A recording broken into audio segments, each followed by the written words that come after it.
just wanted to take myself off mute there. Welcome, everybody. Yeah, we can hear you. Thanks, Stuart. What? Oh, good. Go ahead, Stuart. All righty, thank you.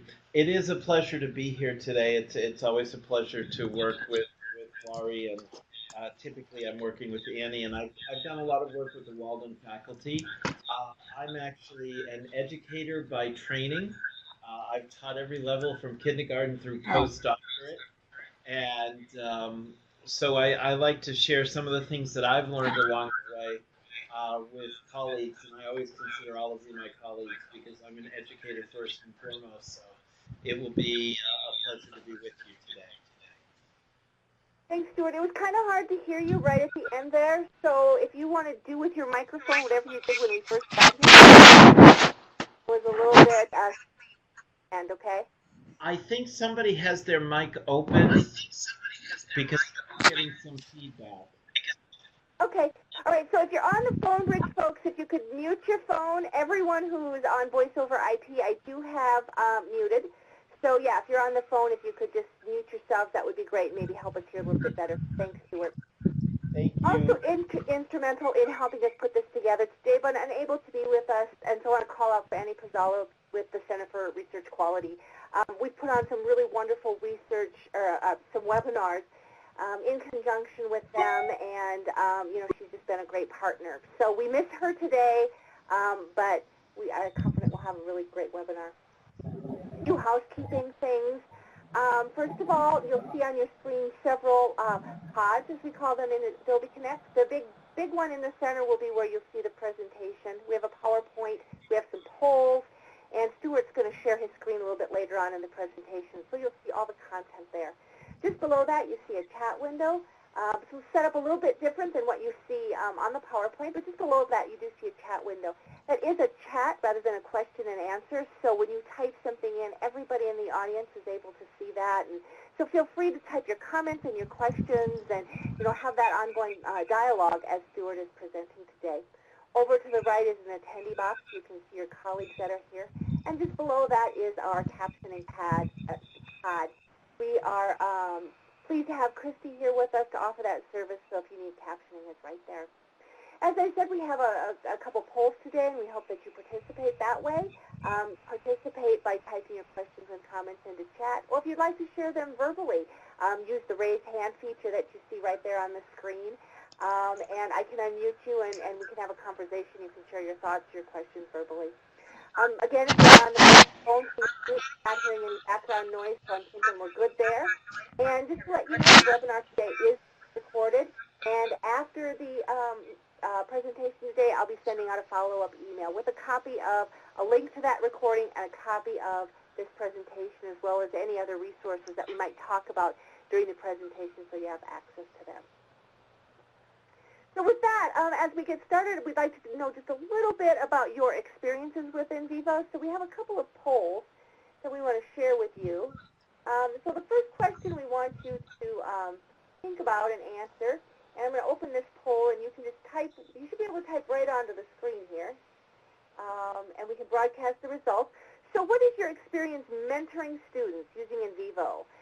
You've mentored some, or you've not mentored students using NVivo. That's actually the second question, but that's okay. We'll do it the other way around. We're flexible. Throw a loop for you there, Jay Stuart. So I'm just going to give you a few more seconds here to just vote. Just type right on the screen, and we'll end this poll, and we can see where folks are.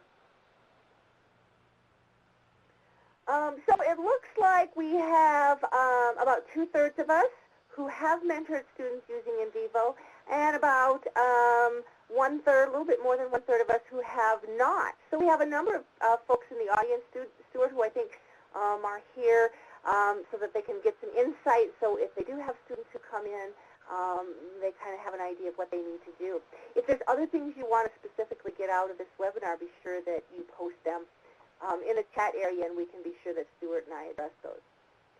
The other question we were going to ask today, and this is kind of, they're kind of in the wrong order, but I can kind of guess what this is going to be because we did have about 2/3 of you who mentored students using NVivo. So it'd be interesting to see just if you've used NVivo extensively, if it's been a while, if you've opened it up, you've looked at it, or you have no idea what it is.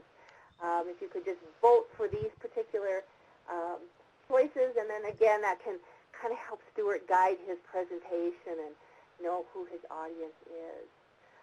So Stuart, it looks like we have a few people who've used NVivo extensively, but the majority, it's been a while, or they're new to NVivo. So perhaps some background and context as you're going through might be useful to help these folks.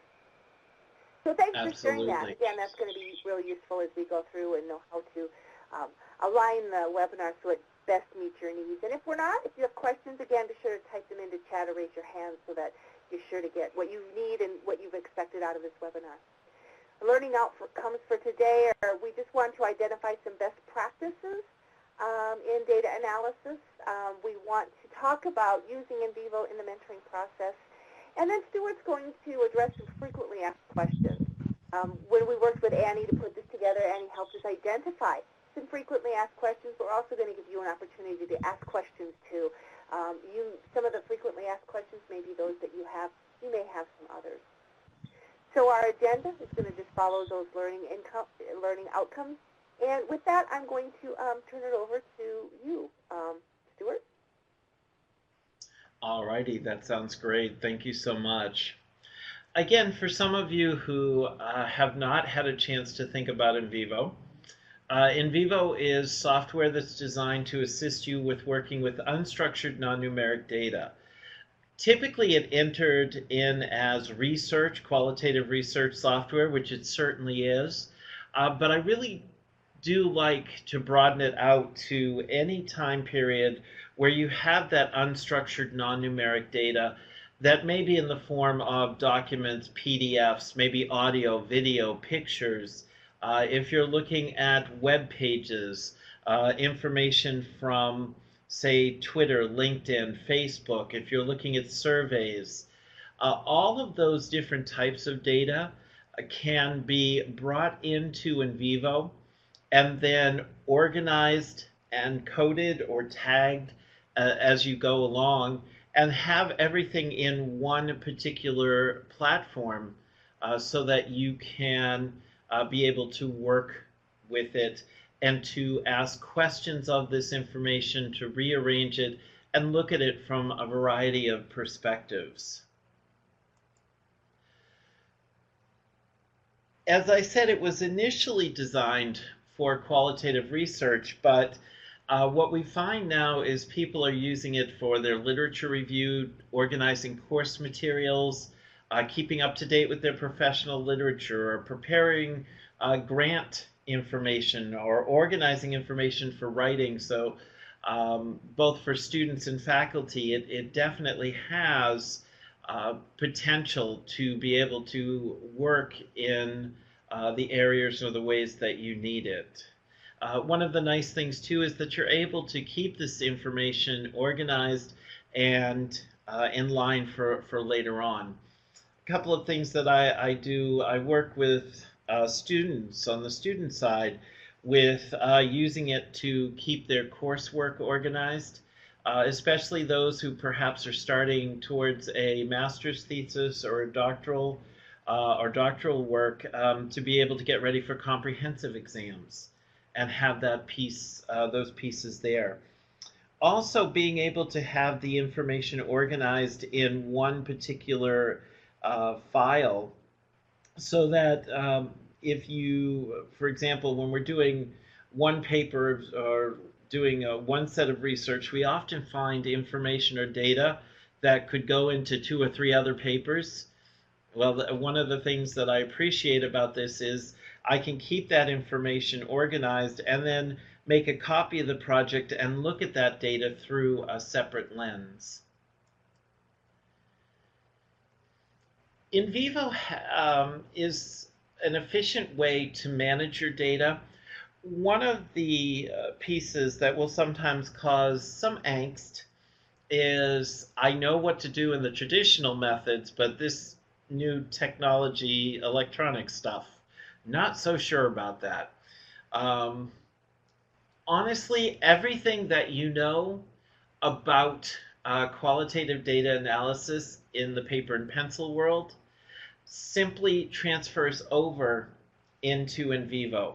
NVivo does not make you learn new methodologies or new ways of interacting. The interaction has not changed. The nice thing about this, the materials though are all in one place and it's portable. I often think about the fact with the sticky notes on the, I used to say dining room walls, kitchen wall, whatever wall you so chose. It was very difficult to share that with other people because you couldn't pull the wall out of your house and take it with you. Whereas with the computer-based piece, you certainly can share it with colleagues, get feedback from colleagues. Ultimately, you can quickly move between data, have a deeper, more complex questions for analysis. Oftentimes we were able to highlight and sort and keep information based on our major themes. But if we wanted to start to take it a little bit more deeply, it became challenging in how you can get to that data and rearrange it. Also, the ability to drill data instantly. I'm thinking about the fact that I could take and do a very quick word frequency, and I will talk about that a little bit later. Do a very quick word frequency and flip right into a text search query, which highlighted for me in my data key places where I should start my my search for understanding. So there are definitely some pieces that are made much simpler, and you're not afraid to ask some of those questions that in the past may have been a little daunting. There are some things that I definitely want to share as I'm thinking about some of this, the pieces that are coming forward. And when you are working with colleagues, with students that you're introducing to these pieces, there are some things that can help your students be more successful and in turn can help them be more willing to try some new things, take some risks, see where you're going. One of the very first things is the fact that the old saying of a picture is worth 1,000 words. Using screen captures to illustrate your instructions or descriptions. And at first, for some people, as they're coming to know the technology better, they feel a little nervous about this, or do I need some big fancy program to do this? You honestly don't. With most of you in the PC world have that that clipping software, so you can draw a box around a piece of the screen and save it. And that's basically when you're looking at this slide. I've taken a look at an example where you may ask your students to provide a copy of their coding structure. And if you can show them some of the acceptable forms that you're looking for, it really is a big help. It seems like a very little thing sometimes to us, but it does make a big difference to the students. Am I looking for just a screenshot of the node structure from the thing? Am I looking for a report? Am I looking for something in particular, a particular way to arrange it? For those of you who may be in the Mac world, and we do have a Mac version also that was recently introduced, so it's coming up to speed with the PC, but it will take a little bit of time. But again, even on Mac, I know that you have apps that will allow you to grab a quick screenshot. So those things, very helpful. The other thing I did from more of a instructor point of view When I captured those screenshots, I basically created a folder in my picture section so that I've kept those screenshots together and I can pull them back out if I need to. So you don't, you know, make the most of what you, the work that you put into it. Make sure you get the most out of it that you can.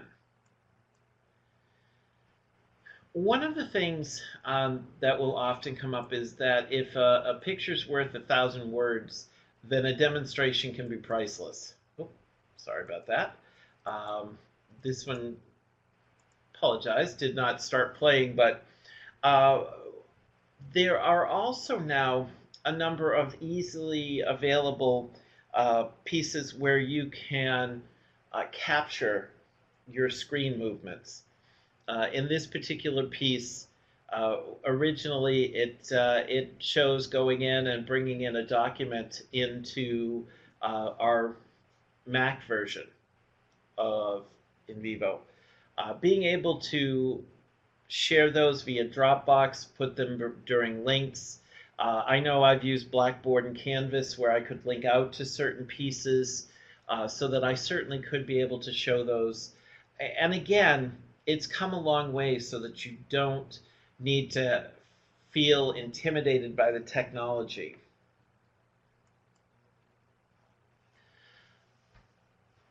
When you're writing up your requests, your directions, and that, be as specific as possible about what form you want the finished product to take. For example, I know I would fall into saying I want a copy of the data in your notes. And I never thought at times, do my students know exactly what I mean? So for example, what I may want to say instead is ask them to export the reference view of each node as a Word document. And that's one way that I can, they know exactly what I'm looking for. And I'm not answering the same question over and over and over and over again. So simple things like that, when you're thinking about if you were going to give yourself this assignment, hand in your finished product, what would you do? And then let the students know that that's what you're looking for. Again, I do want to be very open and honest in saying, you know, I know inside, oftentimes we know all of this stuff, but sometimes it's nice to be reminded. And sometimes when we move into a new environment, we may lose sight of some of the simple pieces, feeling a little bit overwhelmed. One of the things that I know that I have found extremely helpful from both an instructor point of view and a trainer point of view, when I'm working with be it students or clients, being able to use examples whenever possible, so that in this case I may step them through how to export a node. Again, I'll combine the ability to use my screenshots. This is why when I catch a screenshot, I never let it go. I always make sure I have it there, where I can say, you know, taking a look at this step, right-click on a node and export, and I have the visual right there, and then showing them what to choose on the pop-up menu and what the final outcome should look like. Again, another piece of advice for making sure that you have a balance between your instructor life and the rest of your life. When you create something like this, drop it in a folder, put it on, you know, your Blackboard or something, because you will, I can almost guarantee you will need it again. And that way it's already prepared. A lot of times I'll put these into, I will be able to put them into, say, a Word document. and that way I can save them. I can tweak the instructions depending on what I need, and that way I make the best use. I get the most mileage out of the pieces that I've created. Couple of other things to consider as you're looking at these pieces in working with students. Make links providing assistance easily available. And I know I've worked, as I said, I've worked in Blackboard, I've worked in Canvas, so I always make sure, a lot of times I'll have a place put together. One of my modules will be where to go when you need help. And all of my links are in there. One of the things we designed for sharing from the QSR perspective is being able to have a Word document with links to our how-to videos or our tutorials and our white papers and all of these pieces. We did it in the form of a document that we can provide. Probably one of the biggest things that I would share in order to hopefully keep and hold on to your sanity is to start with small projects and grow over time. What's really nice is ultimately if you are looking at a sequence of courses where small pieces can be brought in early on. But for an example, sometimes in the research courses, we'll jump right into asking students to analyze interviews. I would offer a suggestion to take a step back even one point further. Chances are before you get into that analyzing point, you have asked the students to read some articles, some background pieces. One of the options is to have the students start by comparing two different readings and coding for key concepts and using the nodes to see where they overlap. Ultimately, this could be turned into a comparative essay, for example. The reason that I mention this, just so that you understand where my logic is coming from, oftentimes our students typically can read critically to an extent. That's one of the things that we're honing that skill for them, but they have that ability to be able to read material and pull information out of it. What this does, if I introduce NVivo in at that point in time, they've got the skill and they can focus on the mechanics of what does this look like within the software.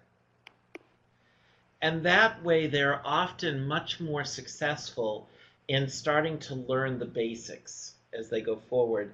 And then you can start to introduce other types of data or material into those pieces. So that I found is to be one that I have used and found some success with. So I do want to share that one with you. We did, in one of our previous sharings with this, we did collect some questions, some frequently asked questions from the faculty that were involved, but also because I work very closely with the academic team, I often get a lot of the questions from staff to take a look at. For example, how can I get documents organized, starting out right from the beginning? You know, how do I save and export results of a query? What advice might you give to a novice coder? Or how do you combine codes into larger sets? Some of the basic beginning pieces. So I did just want to take a few moments and share with you inside of the software, especially some of you have not had a chance to maybe see NVivo just yet. So I do want to give you a chance to show that, and maybe for some of you who it's either been a while or maybe you've used it at a certain level, maybe I can share a couple of new pieces with you. So let me just see here. Is this where you want to share your screen, Stuart? Yes, I do. I was just about to ask you that. Okay, I will stop that. So, okay, you should be able to go ahead and click on share my screen and then choose which screen you want to share. Let's see if I go with. Yeah, it looks like it's starting. This one? Oh, perfect. Yep. So right now, hopefully, excellent. Thank you so much. All right, this is the PC version, working with the welcome screen here. And just to show you some of the ways that I can get information in. For example, if I want to create a new project, it's as simple as clicking New Project, giving my project a title, and I'll just call this my sample project, and I'll just tack on today's date. When I click OK, NVivo creates a project file so that everything I bring into the project and everything that I work with is in this one file. I mention this because as an instructor, sometimes I want to be able to see my, my students' projects. And since everything is kept in one file, we can either share a file share piece where I can go in and look at theirs. They could, emailing it's a little tricky.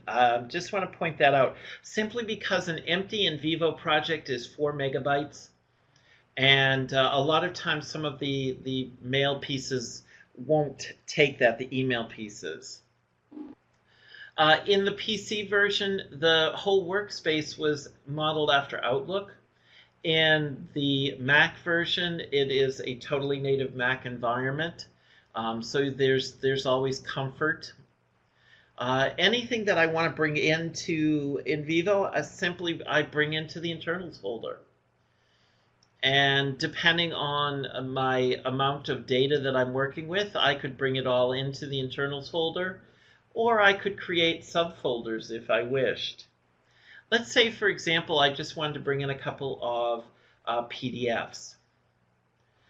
What I can do is I can come up to my external data tab, and in the import section, being able to bring in some PDFs. Browsing out to wherever I happen to have them stored. I'm going to bring in just a couple of quick sample project data pieces here. Okay, let's go down to, oh.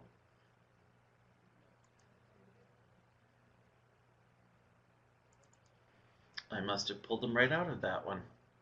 All right, we'll go back and we'll browse out. And see if my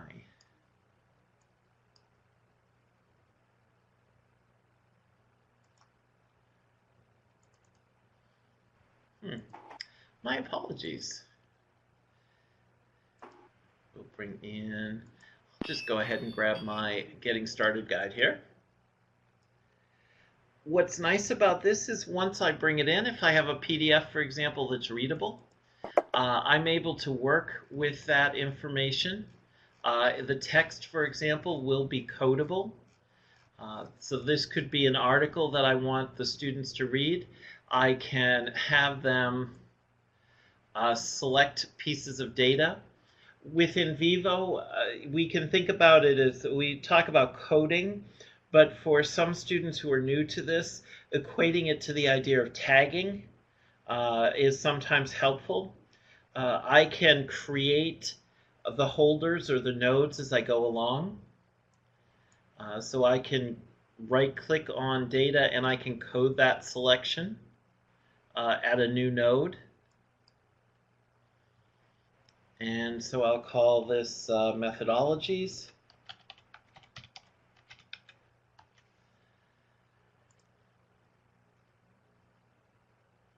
And NVivo has created, if I go back over to my nodes area, has created a node, and I can look and see what I've brought in here.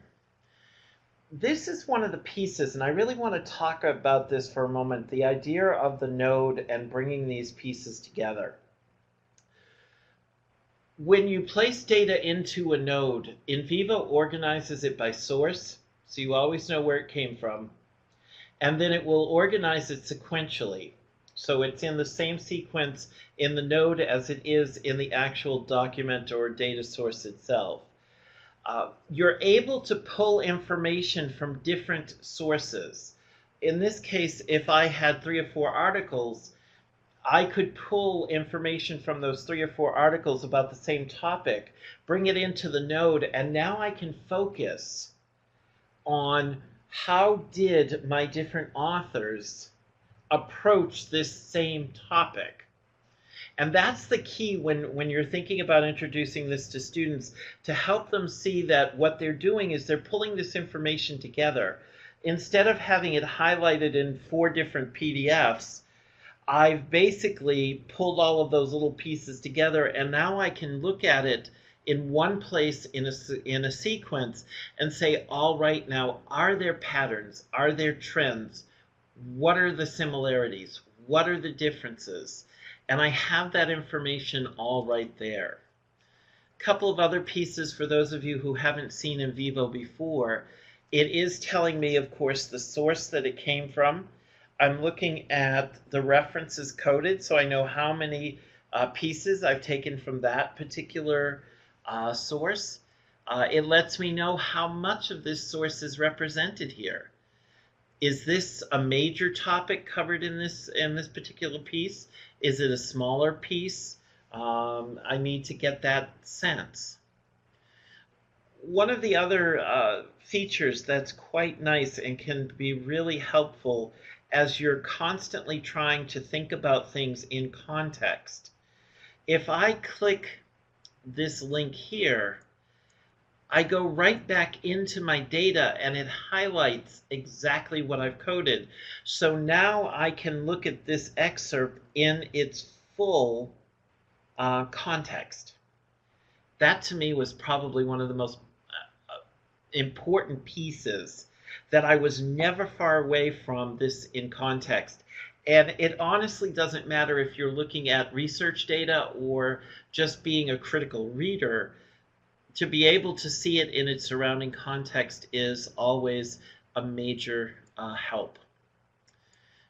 Couple of other things. I can create nodes ahead of time if I wish. So if I wanted to create a node dealing with how do I code,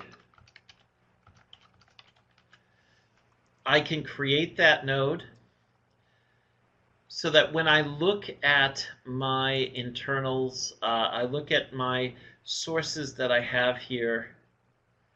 Let's see if I can come down just a little bit.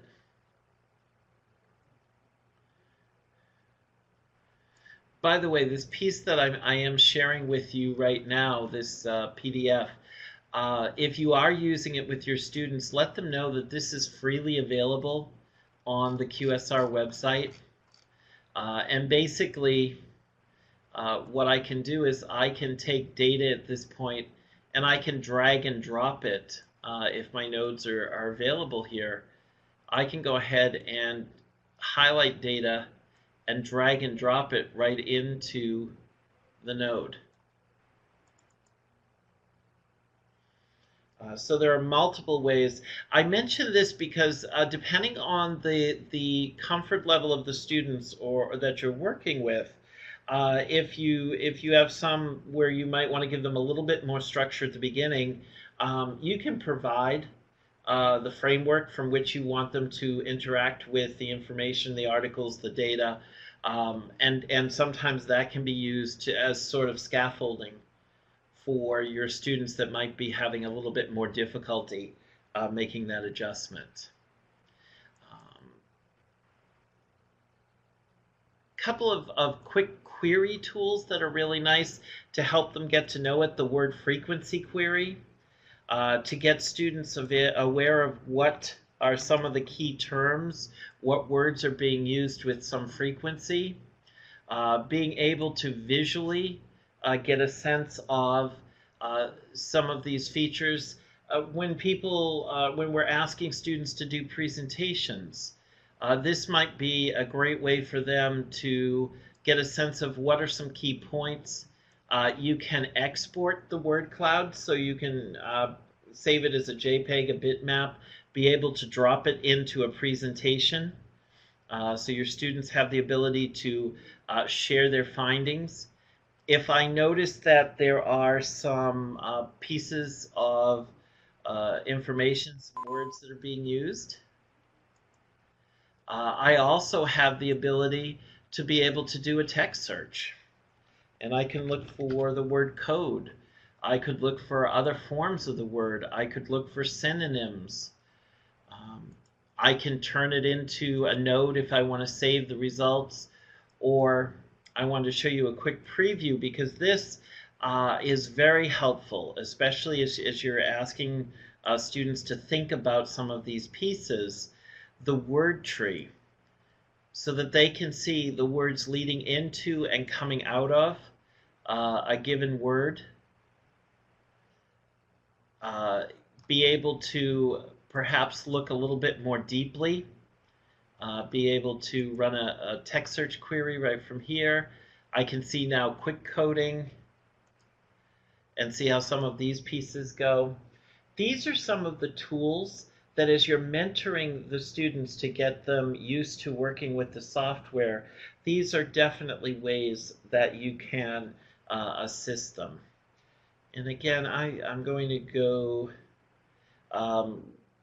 back. I'm going to stop my sharing so I can go back to, Laurie, if you can go back to sharing the PowerPoint, that would be perfect. I sure can. Thank you.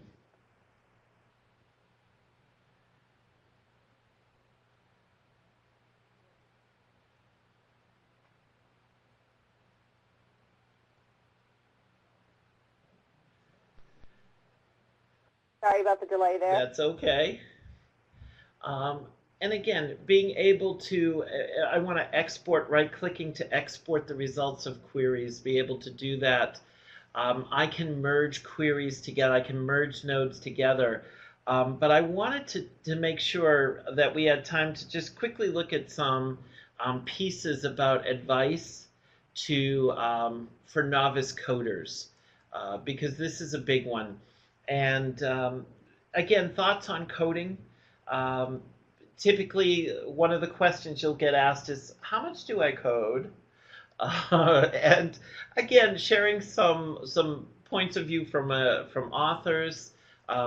Saldana talks about is usually a word, a short phrase that symbolically assigns a summative essence capturing portion of it.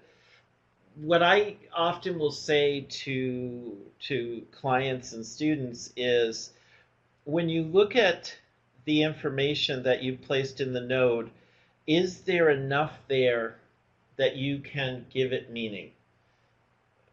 Because they'll say, should I code a sentence? Should I code a paragraph? Should I code?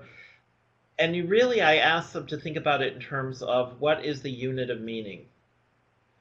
What is it that you can look at and have at least a rudimentary idea of why you put it in that node?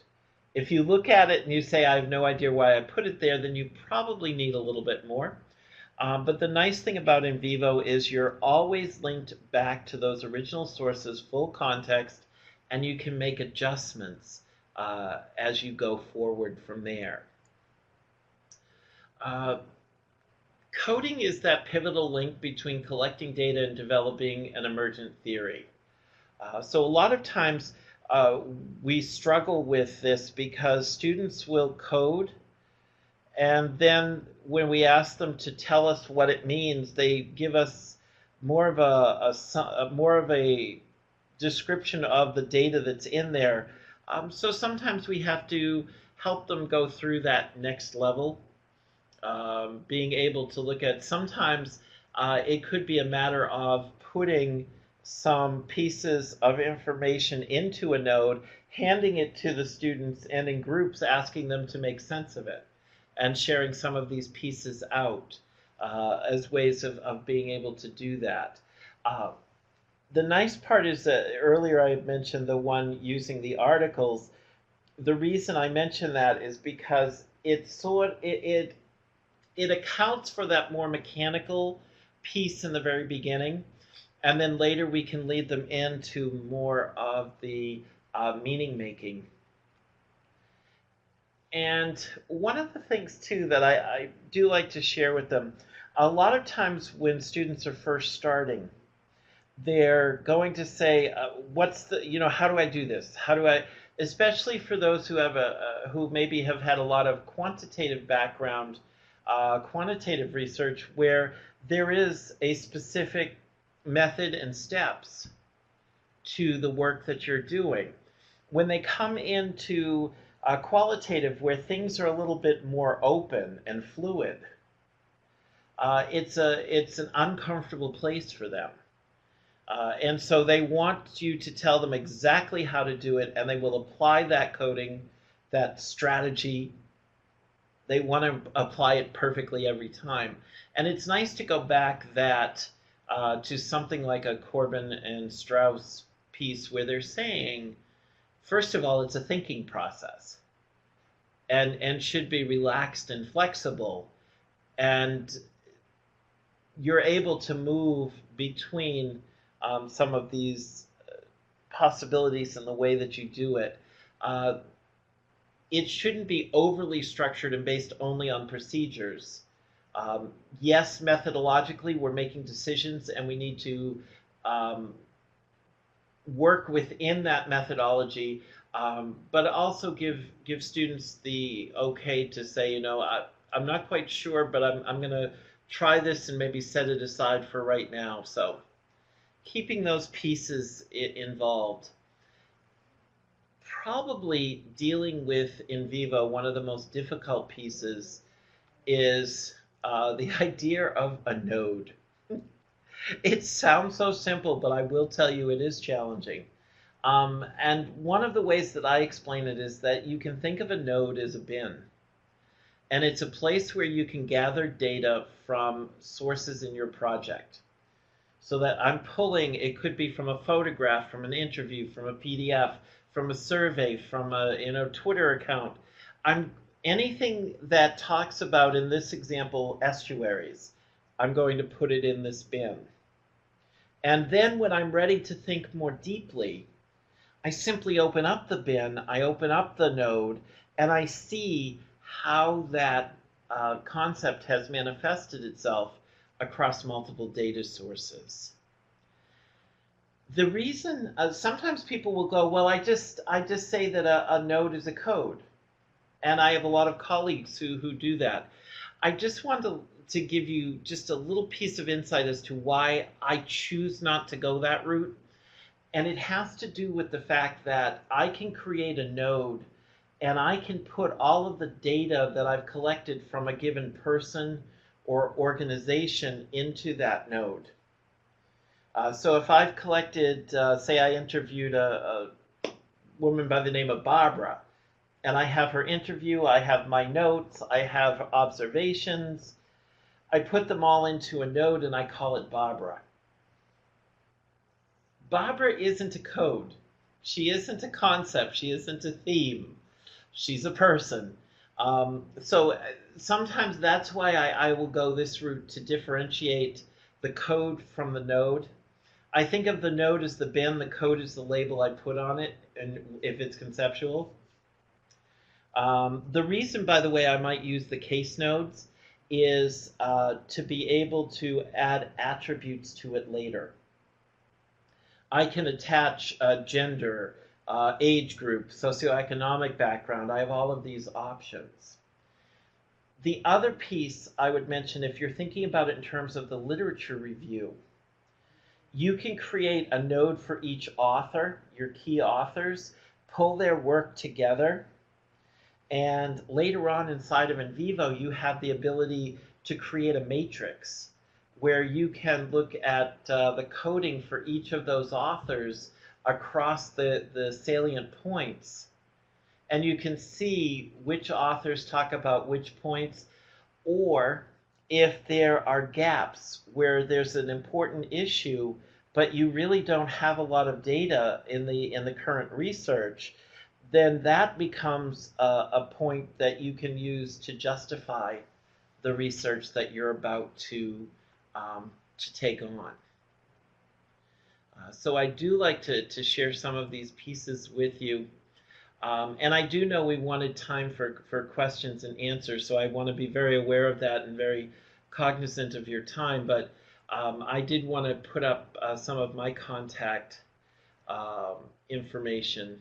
I did have a question come in. I was just referring to the matrix coding query. So the rows would be the articles and the columns would be the nodes. That's absolutely one way you can do it. If you have multiple articles from the same author, then you can create a node for each author, so that each row would be a node, and you'd have all of the works from that author collected there, and then using those pieces. Okay. Thanks so much, Stuart. Other questions for Stuart before we close today? If you have a question you'd like to ask verbally, you can raise your hand. Otherwise, you can type it into the chat box. And so, Stuart, while folks are talking or thinking about their questions, what are some of the major questions you get from faculty? And maybe you could share a couple of those with us and the answers that you would give them. Absolutely. One of the questions that I will often get is, but I'm having them deal with such a small amount of data. Why would I bother to go through this process? And the answer that I typically give with them is that is a perfect way to get them involved. You do want to start off small so that they can learn the basics. Just even if it's 2 articles and 4 major topics that you're looking to pull from them, let them practice. Let them get the mechanics down. And then as their needs grow, their skills can grow at the same time.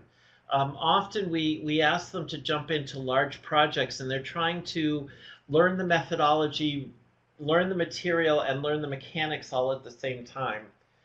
So that's why a lot of times I would definitely say, don't be afraid. Small is a great place to start.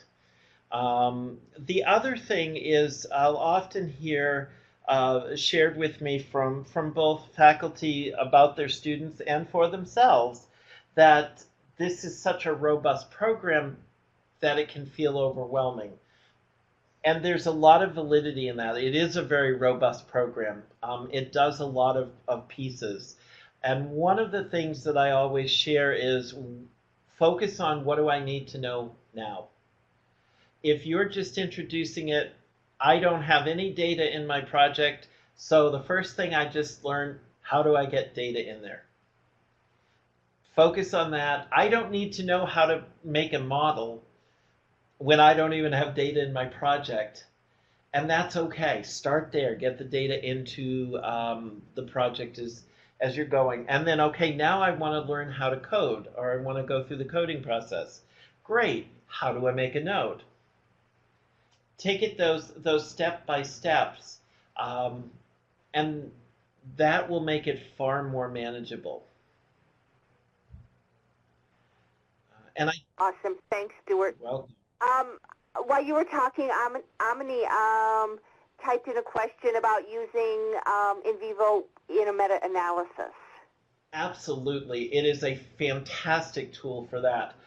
Because you are bringing in all of the findings that these different researchers have gone out and shared. You can have a number of different sources there available, and you can focus on what are the key points that are coming from these the current research. So you may start looking at one research study and look at what they've come up with as their findings and create nodes for each of their findings. Then as you go on to another one, you can see, okay, where do their findings overlap, but did they add anything more to this this piece of research? Where are there contradictions? Once you're able to sort all of that information into what are your key things, you can say, okay, I've got one group over here saying that they've got positive results. I've got another group here saying they've got negative results. Let me open up and see what I've highlighted for some of the discussions. And actually, one of the things I didn't get to talk about is the framework matrix. But you can actually create, using the text that you've coded in that case, basically create a graphic organizer for where do the agreements and disagreements come into play. So certainly, absolutely. Great, thanks, Stuart. Denise is wondering, do you know anything about the cost of NVivo? I know that you can get an account, and we did this in the CFE with some research we're doing, so we had like a 6-month license versus the entire package. Do you know anything about the cost? I do know a little bit about the cost insofar as in working with Walden. What I would say is to check with the bookstore. And the reason I say that is I know that our sales rep works with the bookstore to make available certain packages for Walden faculty and students. And the prices that you would get there would most likely be more reasonable. No, I shouldn't say more reasonable. Would have reflect a discount because of the large number of volumes that they do. But you can get smaller licenses, the 6-month, the 12-month, for, I know it's well under $150 for that. And there are perpetual licenses that are also there too. I don't know if the bookstore has those, but if you are interested, then by all means, we have our BDMs here that could help, because sometimes even if perpetual license weren't available yet through the bookstore, if a group of faculty wanted to get together, we actually do have bulk discounts too. So by all means, feel free to reach out to me. You have my contact information, and then I can put you directly in touch with our BDM, with our business development manager here that works with Walden. But I would say you might want to start with the bookstore, see what's available there. Also, there is a 30-day free trial, and the 30-day free trial is the full working version, so nothing is held back. And any work you do in the 30-day free trial, if you decide this is something you'd like to continue, that project can be brought into a perpetual or a time-limited license without a problem. Great. Thanks, Stuart. Other questions before we close for today? Any last words that you'd like to share with our participants, Stuart? First and foremost, outside of NVivo, I want to say thank you on behalf of your students. I know that they don't say it enough, but what you do for them is important, just taking time to do this. And by all means, if we want to help both you and your students be successful, and if we can do that, please feel free to reach out. We do have a teacher's guide on the QSR website, and we actually have a Teaching with NVivo LinkedIn group under QSR. So please feel free to reach out, and I do hope that perhaps I get a chance to work with any or all of you again in the future. Great, thank you. And with that, I'd like to say thank all of our participants for spending a little bit of your day with us. I know you have lots of competing priorities, and we appreciate your interest in this webinar. Great information. This was the second time I've sat through it, and I learned something this time that I didn't know last time. Again, I'll be sending a copy of the recording, and I'll link to the PowerPoint slides and other information that we covered today. But if you have any questions, Stuart's contact information is back up on the screen, and so I know that I speak for him when I say he'd be happy to visit with you. So with that, I wish you all a great rest of your day, and thanks again for joining us.